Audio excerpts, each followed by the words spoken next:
Амансыздар ма? Аты жөнім Арман Құдайберген. Неге KZ медиа порталы осы аптада не жазды, нені айтты, кімді көрсетті, осыған шолу жасаймыз.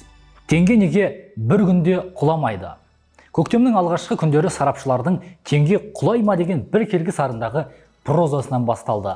Коронавирустың мұнай секторын тізерлетіп, Қытайдағы өндірісті тұралатқаны да отқа май құйып отыр. Неге KZ кеңесі қалтаңызда 100 мың теңге болса, оған $100 сатып алыңызда, қалған 61 мың теңгені ұлттық валютамен сақтағаныңыз жөн. Теңгенің тарих беттерінде қалған жабайы девальвация сценарийімен бір күнде құлауы мүмкін емес. Неге KZ-тің тілшісі осыған дәлел ретінде нақты 3 себепті жазып сіздерге жеткізді. Ресей мен Түркия соғыс алдында тұр. Сыртқы күштердің сан түрлі мүддесі тоғысып, көкпардың серкесіне айналған Сирия тағы да бір үлкен соғысқа түрткі болуы ғажап емес. Қазір Ресей мен Түркияның әскері үлкен алаңда бір-бірімен бетпе-бет келіп қалды. Бір ғана қанған оқтың кесірінен Европаның ең қуатты елдерінің әскері қан жоса ұрысқа кіріп кетуі бек мүмкін. Не болып еді?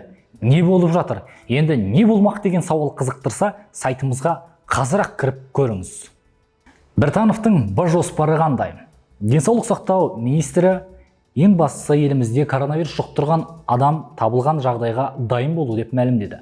Осыған қарап, жоспарына министрдің өзі сенімсіз бе деген ойға қалдық та осы жайында жаздық. Қазаққа қайсысы дұрыс, көлік пе әлде пәтер ме?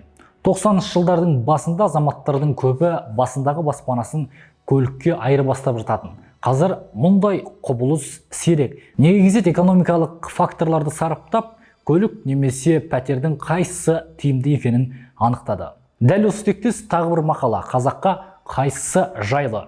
Пәтер ме әлде жер үй ме?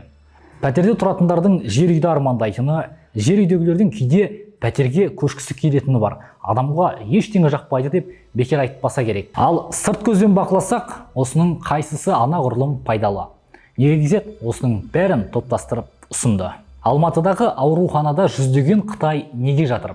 Неге KZ редакциясына көңіл аударарлық әлдебір құжаттар келіп түсті? Бақсақ, коронавирустың ошағына айналған Ухан қаласынан келген қытайлар Алматыдағы белгілі бір ауруханада ем-дом алып жатыр екен. Тілшіміз сонда барды, зерттеді, зерделеді, оқып көруіңізге болады. Жәкішевті не үшін босатты? Мұхтар Жәкішев 11 жылдан кейін бостандыққа шықты. Ол жөнінде азаматтардың ойы екіге бөлінді. Кейбірі саясаттың құрбаны болды десе, екінші топ жел тұрмаса шөптің басы қимылдамайды деген пікір білдіріп қалды. Десе де Жәкішевтің тағдыры қоғамда қызу талқыланып келді. Ал оның бостандыққа шығуын жұрт жақсы қабылдады. Мұхтар Жәкішевтің бостандыққа шығуына байланысты Әзімбай Ғали, Дос Көшім, Болат Әбішев сынды сарапшылардан арнайы пікір білдік. Коронавирустың қашан тоқтайтыны белгілі болды. Күн жылынғаннан кейін кейбір елдерде коронавирус індетінің таралуы тоқтайды. Өйткені ол ультракүлгін сәулелерге төтеп бере алмайтын көрінеді. Дегенмен вирус ешқайта жоғалып кетпейді. Ол тұмау ретінде тарала береді. Бірақ оны жұқтыратындардың саны күрт азаяды. Вице-министрдің ұтысына қатысты Жайылғанованың орынбасарынан жауап келді. Естеріңізде болса, өткен аптадағы шолуда ақпарат және қоғамдық даму вице-министрі Ғабидолла Оспанқұловтың BI Group компаниясы ұйымдастырған ұтыс ойынынан пәтер ұтып алғанын айтқанбыз. Осы мәселеге байланысты Мемлекеттік қызмет істері агенттігі төрағасы Анар Жайылғановаға жолданған ресми сауалымызға орынбасары жақсылап жауап беріпті.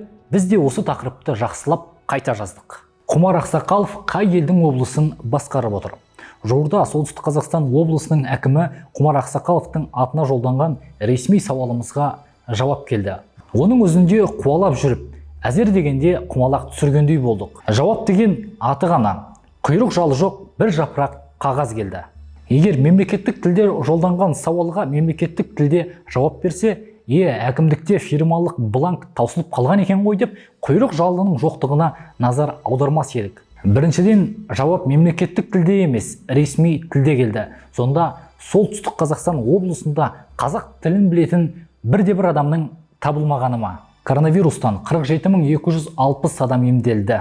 Қытайдың Ухан қаласынан тараған COVID-19 тәж вирусы немесе коронавирус деп танылған індетті әлемде 100 мыңға жуық адам жұқтырды. Дүниежүзілік денсаулық сақтау ұйымының мамандары, егер адамның иммунитеті қауқарлы болса, ешқандай вирусқа бой бермейтінін айтады. Оған дәлел осы күнге дейін вирустан жазылған 47.260 адам. Аталған індетке қатысты ақпарат, зерттеу мақаласы мен пайдалы кеңестерді сайтымыз күн сайын жазып отыр. Назарыңыздан тыс қалмасын. Миллиардер Өтемұратов зейнеткермен жекпе-жекке шығамы? Мұрат Нәбиев есімді кәсіпкер Болат Өтемұратовты рейдерлікпен айналысты деп айыптап, жекпе-жекке шақырып отыр. Әлеуметтік желі арқылы миллиардерге сәлем жолдаған Нәбиев жекпе-жекке халық төрелік айтсын деп отыр. Жекпе-жектің қайда, қашан болатыны және одан өзге қызықты ақпаратты сайтымыздан біле аласыз. Алғашқы жарнаның жыры. Қазақ неге 20%-ды жинай алмайды? Мемлекет арзан ипотека енгізсе де енді проблеманың өзге қыры қылаң беріп отыр. Маңайымыздағы азаматтардың көбі ипотека үшін 20% ақшаны жинай алмайды. Бұлай қарасаң, оның оңай жолы бар. Редакция ол мақсатқа жету үшін нақты 4 кеңес береді. Біртановтың бір жоспарының құпиясы ашылды. Қазір Қазақстанға шет мемлекеттен күн сайын 100 адам ұшып келіп жатыр. Олардың арасында вирус жұқтырғандары бар, не жоқ деп ешкім айта алмайды. Тіпті министрдің өзі де. Бір қызығы, коронавирустан қашқандардың дені Қазақстанда паналайтын сияқты. Ақпанның соңында Қытайдан азаматтар келсе, наурыз бастала салысымен оңтүстік Кореядан 100 қонақтарды қабылдап жатырмыз. Барыс келістің тоқтамағанына қарағанда Біртановтың бір жоспарының құпиясы осында секілді. Не де болса, Біртановтың коронавирусты таппай тоқтайтын түрі жоқ. Әкімнің орынбасары жауапқа тартылама. Былтыр қыркүйекте Нұр-Сұлтан қаласында көп балалы аналарымыз деген әйелдердің митингісі өткені есімізде. Сол жерге қала әкімінің орынбасары Бақтияр Мәкен келіп, аналардың әрқайсысымен жеке-жеке тілдесетінін айтқан. Кейіннен әлеуметтік желіде пайда болған видео жазбаға қарағанда, олардың келісуінен гөрі керісуі көп болған сыңайлы. Бақтияр Мәкен ашулы жүзбен мен сендердің бірде-біріңе пәтер бермеймін, керек десең Ақордаға барыңдар деп шорт қайырған. Бұл жөнінде Мемлекеттік қызмет істері агенттігінің төрағасы Анар Жайылғановаға арнайы сауал жолдадық. Ресми сауалымызға жауап та келіп үлгерді. Қызық болса, сайтымыздан табасыз. Марстың суреті жарияланды. Жер дейтін планетада осы бір ғана аптаның өзінде талай жайт болды. Жағамызды ұстадық, таңырқадық, бетімізді шымшып, бөркімізді аспанға даттық. Осы дүрбелеңнен бір сәт тынығып, Марстың суреттерінен топтастырып жасалған видеоны көріңіздер. This is the largest and highest resolution panorama the Curiosity rover has ever taken. It's made up of almost 1,200 individual images taken over 4 days. The rover's body is too close for the Mastcam's telephoto lens, but we were able to capture the rover using the other Mastcam lens. The higher resolution version is nearly 1.8 billion pixels. What I love about this panorama is that we can zoom way in and see details far in the distance. When you start to do that, you can see the rim of the crater we're inside of all the way to the north. Here's an impressive sight. 20 miles away is Slang Post Crater, just inside Gale Crater's rim. End to end, Slang Post is 3 miles wide. Something huge must have struck here. Осымен аптаны тәмамдадық.